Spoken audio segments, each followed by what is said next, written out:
Quality stuff, I'll tell you what. You just want to do it tomorrow, man. It's going to be quick.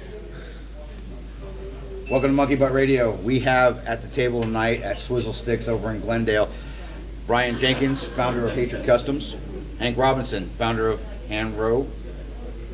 Hanro Studios. Hanro Studios. And that's not though, porn. right? Yeah. That's not No, porn. cool. I mean, it's there if you want it. Always want it, man. So, but we want to thank Swizzle Stick for allowing us to be out here. I wanted to talk to these guys because they've done some really badass stuff over the last couple months within the industry. I'm sure you've seen Brian on TV and magazines. He's famous. 9 trophies at Sturgis? Yeah, 8. Okay. 8 or 9, I don't know. Lost One count. came in the mail, too. Yeah, so. That's One awesome. came in the mail order trophies. One I didn't even know I won, man. That's awesome. So. But, Brian, how do you like people to introduce you as?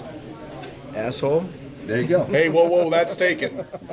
So, I don't really care, honestly. You know? But people come up to you and they say, "Hey, what's up, Brian?" Do they Yeah. notice you now? Do you recognize you even more so? Or I is mean, this all people knew me industry? from before, you know. Now it's just gotten, now all the crazy chicks come out Soccer of the woodwork, you know. moms. Yeah. So now they're like nationwide. Instead of just Arizona, they've gotten crazy across the country. so you get flashed at stoplights now and everything else, right?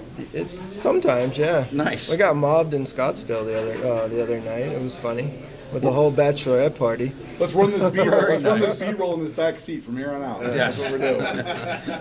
You need a designated driver for things. But can you give us a little bit about yourself? You know, I know that you're not from Arizona originally. So where are you from? And how'd you get here? Baltimore. Moved out. Parents moved out here. Just came out here. Followed my parents and just got into construction. Got tired of working for people. Started my own excavating business. The whole construction industry took a shit, and I went back to doing the hot rods and the bikes and stuff like that. You know, everybody has money to spend on their hobbies. You know, they either go drink or they put money in their motorcycle or their car. So I just went back to that. I went and got my real estate license too, but the bike stuff just kept me busy, so I didn't even bother using it. You know, so That's cool. something to fall back on. Yeah, you didn't fall too far. Not too far. What one of the things we always ask every guest: what's the first motorcycle you ever owned? It was a YZ80. And since we're asking Hank, what'd you have? First bike? I had a 75 Shovelhead. Well, that's a mighty fine first bike. It was pretty shitty. It's not as glamorous as you may ponder it in your head right now. Shit would be falling off. Oh, yeah, definitely. What do you got against bearings, sir? Cool. What kind of bikes have you owned in the past? Since the 80. Yeah, since the YZ80. Dirt bikes, quads. Went to a custom Softail. I bought as a project and finished it, and then sold it, and then I bought a Nasty Lowlife when the excavating was going off. Spent like 70 grand on that bike, and just got tired of that. Did the suspension hold up? And it was a nice bike. And then I went to the Street Glide came out in the end of or beginning of '07, you know, and just I bought one that was brand new from the dealer. I was embarrassed of it. I couldn't find nobody to want to ride it home for me, so I brought it home and cut it up right away the same day, you know, and I rode home like this, you know, because it was like I consider them like grandpa bikes, you know, and. You know, biggest rides in 07 Street Glide. Nothing wrong. 06 Street Glide, sorry. Yeah. Still riding an 88. Well, I got the 07, so it had a 96 and a 6-speed. So Nice. But then it just went from there, you know. Did the first one. Ironic, that one went back to Baltimore, you know, guy that bought it. And it's over there. And I still see it in pictures once in a while. They did a couple changes to it. But So world wants to know, what are you riding now? Besides Red Ant. The Red Ant. Yeah, the TV. Thanks for them naming that. My wife says it looks like a lobster. But she's from Baltimore, so. Yeah. Leave it up to a fucking producer to ruin your life. Yeah. They say nature has the best design, so I don't know. I ride Penis down, bike, it's next. It's coming to a town near you. That's not from him, though. Yeah, that would probably be from Cody. I like I like the red bike the best. There's no stereo on it, and I was gonna cut it up and do a fairing on it, but I don't know, my turbo bike, I like that one. That one's like crotch rocket fast, thanks to Trask, you know. Nick does some great stuff. I'm telling you what, man, if you want a bike to go fast, you need to go talk to Trask. Yeah. He is the best in, if not the country, the best in the Western United States. We did a 103 in that bike, and I mean it's great. It's angry, you know. I want to put a turbo. I might turbo that red bike. Question for you. I know that you have clients asking you to build kind of a certain way, and I know talking to Eddie Trotta in the past that you can go walk into his place and say, okay, I want this, and he's going to say, no, I'm going to build what I want to build. I've never had somebody come in and tell me that's how they want it. They just will bring a bike and money and just let me do whatever I want to do. So I've never been told, which way it's supposed to go. It's official, ladies and gentlemen. Owning a home is not the American dream. Having someone drop off a motorcycle to your home or business with a lump full of cash saying do whatever you want, that is the American dream. Yeah, I mean, holy shit. Yeah. Once in a while they get to pick the color, I was curious about that because I'm thinking to myself, that's a lot of pressure for a custom bike builder. You only got so many tricks in the bag. If a guy doesn't come to you and say, roughly this is what I'm looking for, do you ever get some guy after he spends $50,000 with you, scratch his head going, what the fuck did you just do for me? I haven't had nobody mad yet. I mean, see? Everyone usually wins an award somewhere, so. And now see, that's fucking awesome. That's a vision. Yeah, so everything that you build is basically what you would build for yourself, just with somebody else's cash then. There you go, yeah. What about the colors? I gotta ask. When you're talking metal flake, you're calling flat, you're talking, There's one I had to argue with the guy on the colors. He wanted to reverse the colors, and I showed him, like, in the sun, it needed to go the other way, And once he's seen it, then he agreed, And then I like everything off-center and, like, just... symmetrical. Yeah, I don't, and that, like, threw him. I fought him on the fairing for the longest time.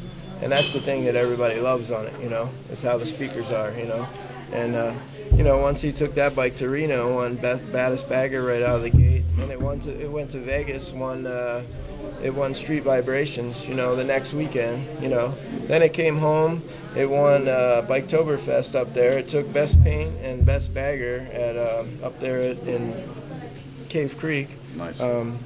And it won something else right after that, I mean, like within 5 weeks it had, or 3 weeks it had 5 awards. So I know, following you and what you're doing, I know that you fabricate as much as you can. I mean, there's certain things that you can't, but you fabricate by hand a lot. How did you start getting into metalwork? That's a lost craft. I had to fix anything. Everything I grew up with, from mini bikes or whatever, I had to learn how to fix it. My dad was elsewhere, and I guess probably hanging out with my old man. I guess from there, and I mean everything. I took something apart and put it back together. Just made it my own. Everything from bicycles to, I used to do crazy landscape. Vehicles, same thing. So. Whatever. I mean, it don't have to be a bike. It can be, I'll do anything and make it my own, So it is a vision. So I mean, it basically is a vision. When someone comes to you with a wad full of fucking money and a blank canvas of some shitty fucking stock bike, it's a vision. You look at it and you say, okay, I asked a guy a couple of questions and now I'm going to go off and do my thing. It doesn't matter. It don't need to be a Harley. I mean, I get a lot of people asking me about metric bikes. I don't care really what it is, If you do need some help. If you want to waste your money on that, if you just like being creative. Yeah, No, he likes the buckets of money. I need some buckets of money, man. You got any? No, I'm not saying you're not spending it when you build the bike. When some guy says you can do whatever you want and here's all the money to do it, if you made a couple of pennies in the backside, and I say a couple of pennies, I'm saying you make a living doing it, but the joy is in making it happen. Right. And you don't have to spend your own money to have your vision and make it happen. No, I took a Suzuki and made it look like a Harley for a guy, Well, I'd like that's talent. He wanted all the Harley bagger stuff on the Suzuki, so. That's talent. Yeah. Well, I know, knowing some people in the industry, you have a reputation for being very loyal with the circle that you used for building your bikes. Who do you use for paint? Lucky Luciano. As far as I'm concerned, he's the best. From family-wise to every aspect of him, it's just 100% just top notch. The guys he has, the materials he uses, everything, he does it right from the beginning. There's no, oh, I missed it, oh, bring that back, oh, I mean, he'll tell you how it's going to be from the beginning. This is what I'm going to use. This is how we're going to do it, and it turns out the way it turns out. I've went through probably there's certain painters I haven't used that other builders use because I don't even want my stuff over there, because it's once somebody sees something, they all copy one another. So I try to, and I was lucky enough to find lucky. That's funny, lucky enough to find lucky. But so when it comes to the paint, Brian, when it comes to that paint, do you give him a little carte blanche too, or do you give him a very fine detail of what you want to have happen? Well, I sort of know already when I get there, and he just helps. Like the red that I picked, he came up with that red, changed it up a little, and everybody keeps asking about it, because it really pops pretty good.